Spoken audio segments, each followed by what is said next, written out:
देश गुरु गोविंद सिंह जी के साहिबजादों के बलिदान के इस पावन अवसर पर वीर बाल दिवस मना रहा है। बाल दिवस यह देश पहले भी मनाता रहा, परंतु प्रधानमंत्री जी ने वीर बाल दिवस यानी जो भारत के शौर्य का प्रतीक है उसे मनाने की घोषणा की थी और आज पूरा देश उत्साह के साथ, गरिमा के साथ उस बलिदान को याद कर रहा है। परंतु इसी अवसर पर एक दूसरी तस्वीर उभर कर सामने आती है जो हृदय में बहुत पीड़ा उत्पन्न करती है। बेलगावी में कांग्रेस के द्वारा जो आयोजन किया जा रहा है उसमें बीजेपी कर्नाटक की तरफ से एक ट्वीट जारी होता है जिसमें भारत के नक्शे में पाक अधिकृत कश्मीर और अक्साई चिन्ह गायब दिखता है। आप लोग इसको जाके चेक कर सकते हैं ट्विटर पे।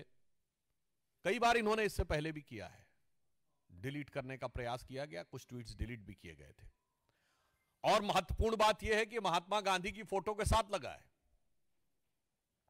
तो इसलिए आज के इस अवसर पर मैं अपनी वेदना व्यक्त करना चाहता हूं कि यह वो भारत देश है क्या इसी के लिए जिसके लिए राणा प्रताप ने घास की रोटी खाई थी, इसके लिए शिवाजी ने जान की बाजी लगाई थी, जिसके कारण रण में कूदी रानी लक्ष्मीबाई थी, जिसके कारण भगत सिंह ने फांसी गले लगाई थी, जिसके कारण गुरुपुत्रों ने अपनी जान लुटाई थी, और जिस भारत मां के टुकड़े करते तुमको लाज ना आई थी, उस भारत मां की यह छवि तुमने आज दिखाई है।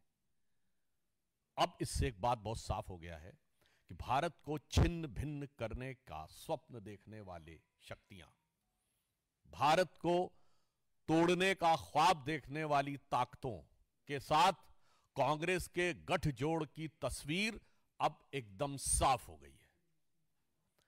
भारत को छिन्न भिन्न करने वाली शक्तियों के साथ कांग्रेस की दुरभिसंधि का चित्र इस मानचित्र के साथ बिल्कुल साफ हो गया है। और यह बात हम केवल किसी एक आधार पर नहीं कह रहे हैं। कांग्रेस ने निरंतर इससे पूर्व भी भारत के नक्शे के साथ इसी प्रकार की छेड़छाड़ की है। 24 अक्टूबर 2024 को कांग्रेस की सबसे बड़ी सहयोगी दक्षिण भारत में डीएमके ने अपने ट्वीट में, आप देखिए पुनः एक बार, पाक अधिकृत कश्मीर और अक्साई चिन्ह गायब है।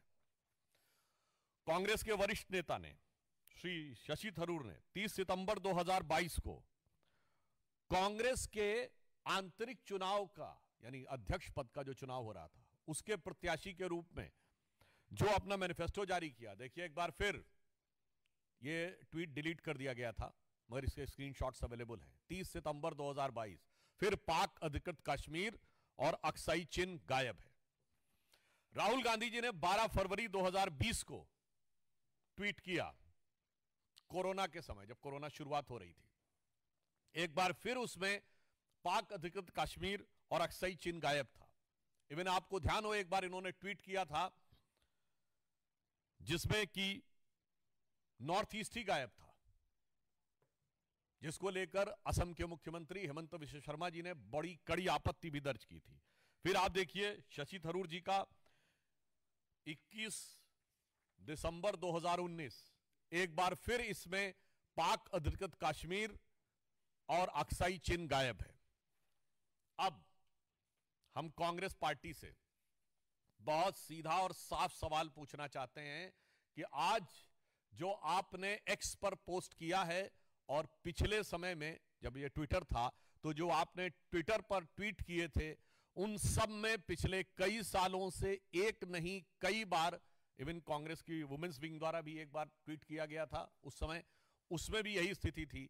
लगातार भारत के अलग अलग हिस्सों को काट कर क्यों दिखाया जा रहा है? यह सिर्फ संयोग है या किसी व्यवस्थित भारत विरोधी प्रयोग का हिस्सा है? हम सीधे कांग्रेस से पूछना चाहते हैं कि यह लगातार भारत के हिस्सों को काट कर दिखाना, यह किसके इशारे पर हो रहा है? क्या कोई सोरस सीक्रेट सर्विस से सिग्नल आ रहा है, या फिर कोई आपको लगातार अन्य भारत विरोधी शक्ति जिनसे कि आप अक्सर सुरताल मिलाते हैं, वो 7 समुंदर पार से आपको कोई संकेत दे रही हैं? क्योंकि यहां पर विषय एक बार का नहीं है, यह विषय बारंबार का है और सिर्फ मानचित्रों का नहीं है।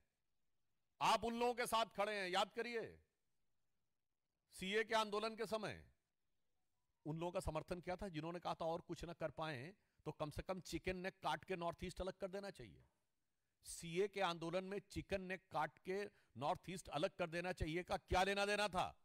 कांग्रेस उनके साथ खड़ी थी। भारत तेरे टुकड़े होंगे नारे लगाने वालों के साथ खड़ी थी। तो आज हम कांग्रेस से बहुत साफ साफ पूछना चाहते हैं कि आप किन शक्तियों के आधार पर यह कर रहे हैं, और इसके साथ हम इसलिए भी पूछना चाहते हैं कि अब कांग्रेस टेक्निकली मुख्य विपक्षी दल है, मान्यता प्राप्त, क्योंकि पिछले 2 लोकसभाओं में तो उनके पास संवैधानिक दृष्टि से मुख्य विपक्षी दल की संख्या नहीं थी। तो जो कोई भी सांसद शपथ लेता है, आप सबने देखा होगा क्या कहा जाता है, मैं भारत की एकता और अखंडता को अक्षुण्ण रखूंगा। तो कांग्रेस पार्टी और उसके नेता प्रतिपक्ष संविधान की शपथ का उल्लंघन कर रहे हैं कि नहीं? इसलिए कांग्रेस का राष्ट्र विरोधी चेहरा, और मैं यह भी कहना चाहूंगा कि इससे पहले भी ये देश को टुकड़ों में बांटकर राज कर चुके हैं, सियासत कर चुके हैं, और इसके बाद भी आपने देखा है कि आज भी प्रांत में तोड़ना हो या वर्ग में तोड़ना हो या जातियों में तोड़ना हो, उसके लिए निरंतर लगे हैं।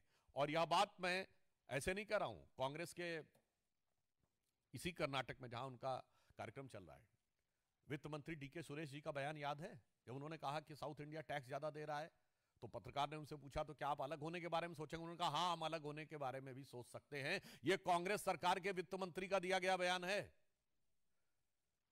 सैफुद्दीन सोज जम्मू कश्मीर कांग्रेस के अध्यक्ष रहे हैं, जिन्होंने कहा कश्मीर को भारत से अलग हो जाना चाहिए, अपनी किताब में लिखा है। ये जम्मू कश्मीर कांग्रेस के अध्यक्ष रहे हैं।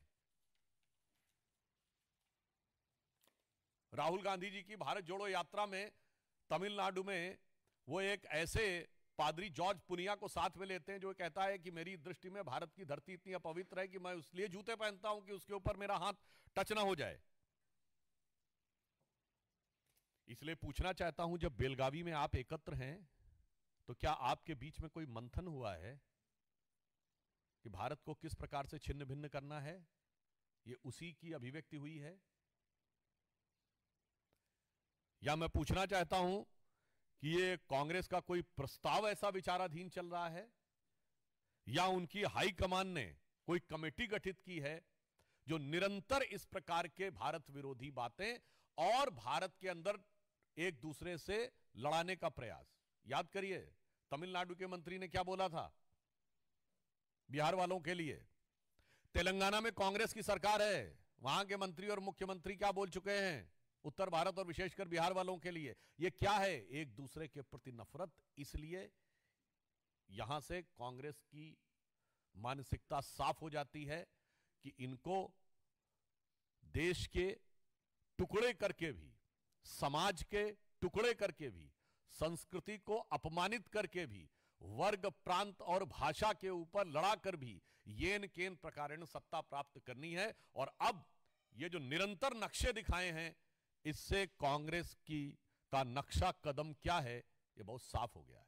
परंतु हम अंत में यह आश्वस्त करना चाहते हैं कि प्रधानमंत्री श्री नरेंद्र मोदी जी के नेतृत्व में ऐसी सभी शक्तियों को लेकर सरकार सजग है, और हमें पूर्ण विश्वास है कि जितनी सरकार सजग है उतनी ही इस देश की जनता भी सजग है, सतर्क है, और एक पैनी नजर इन ताकतों पर रखे हुए है, और इनके मंसूबे कभी कामयाब नहीं होंगे। तो मैं इस पंक्ति के साथ समाप्त करता हूं कि जाति प्रांत और वर्ग भेद के भय को दूर भगाता है, भ्रम को दूर भगाता है। आज जो कांग्रेस प्रयास कर रही है भ्रम फैलाने का, जाति प्रांत और वर्ग भेद के भ्रम को दूर भगाता है।